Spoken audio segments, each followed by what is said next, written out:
Assalomu alaykum, hurmatli obunachilarimiz. Kuzatib borayotganlar, bugungi obzorimizda kompaktning uy-joyi video obzorini qilib beramiz. Bu uy joylashgan manzili Yunusobod 19 ro'parasi Sabzavot arkadan 2 kilometr ichkariga kirganda 1.6 sotik yer uchastkasiga ega bo'lgan uy-joy.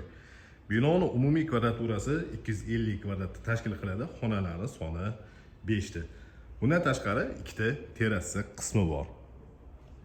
Hovli tarafdan shunaqa chiroyli fasad ko'rinishiga ega bo'lgan imorat ko'tarilgan. Hovlida zelyonniy zona uchun joylar ajratilgan, chap taraf va o'ng tarafimizda va hovliga kirish uchun alohida darvoza va alohida eshik o'rnatilgan. Hozirgi paytda darvozani o'rnini tashlab ketilgan, zakaz qilib qo'yilgan darvozasi avtomat darvoza bo'ladi. Bitta mashina sig'arganlik joy bor. Ya'ni tepa qismi terrasa, pastki qismi naves bo'lib turibdi va chap tarafimizda yozgi oshxona joylashgan. Yozgi oshxonada rakvina, barbekyu zona va qozon o'choq joylashgan. Endi imoratga ichiga kiramiz. Imoratga kirganimizda hol qismi bo'lyapti. O'ng tarafimizda yotoqxona joylashgan va chap tarafimizda oshxona. Zal ikkinchi qavatda joylashgan. Hozir video davomida bu joylarni ham ko'rsatamiz. Demak, imoratga kirdik. O'ng tarafdagi birinchi xona mehmonlar uchun ajratilgan yotoqxona sifatida foydalanish uchun mo'ljallangan. Razmeri 6 ga 4 va bu yotoqxonaning ichida alohida o'zini yuvinish xonasi joylashgan.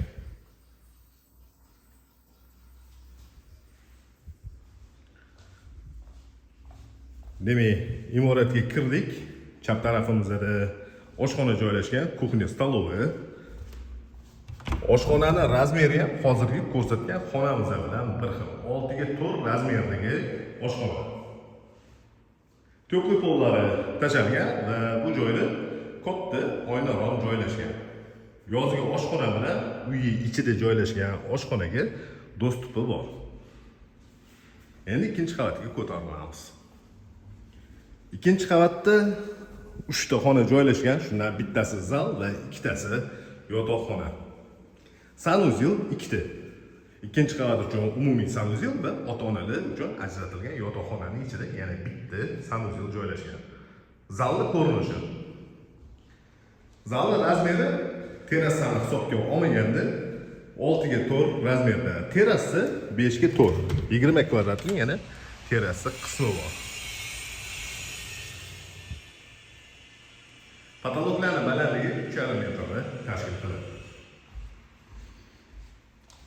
Har bitta qavat uchun alohida elektr shitlar yig'ilgan. Bu joyda to'pli polli kollektorlar joylashgan.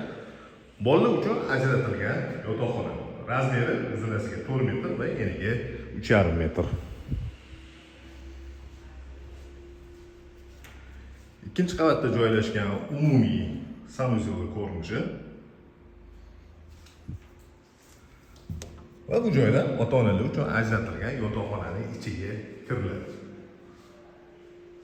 E'tibor qilgan bo'lsangiz, xonalarning razmeri asosan bir xil 6 ga 4 razmerda.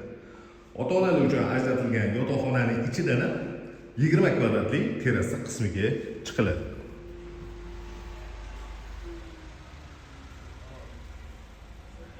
Ikkinchi qavatdan hovlining ko'rinishi.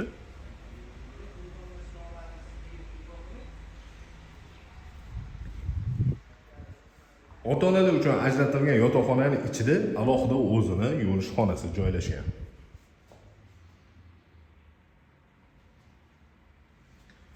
Demak, ikkinchi qavatda 3 ta xona bo'ldi. Shundan ikkitasi yotoqxona va bittasi zal va 2 ta sanuzel. Endi imoratda podol qismiga tushamiz. Imoratda tegi butunlay podol qilingan va 2 ta xonadan iborat. O'rtada hol joylashgan. Demak, podolga tushganimizda chap tarafdagi xonaga kiryapmiz. Bu xona ham spalning uchun mo'ljallangan. Razmeri bir xil, qolgan spalnilar bilan 6 ga 4 razmerda va bu joyda polnocenniy oynaron qo'yilgan, yorug'lik tushadi va havo aylanib turadi. Podolga tushganimizda o'ng tarafdagi xona kladovka sifatida foydalanish uchun bu joyda sanuzel joylashgan. Va bu joyda kotellik joylashgan. Do'q konturli italyanskiy kotel alohida avtomatik stabilizator, расширительный bak, 200 litr suv sig'imiga ega bo'lgan boiler va водяной nasoslar joylashgan. Demak, bu ko'rsatilgan uyimizda Sabzavot mahallada joylashgan 1.6 sotuk yer uchastkasiga ega bo'lgan uy-joy. Binoning umumiy kvadraturasi 250 kvadrat, xonalarning soni 5 ta bo'lib, 3 ta qavatdan iborat bo'lgan bino ko'tarilgan. Bu uy narxini описаниеga yozib qo'yamiz. Qiziqadiganlar 99 856 70 80 raqamiga murojaat qilishingiz mumkin.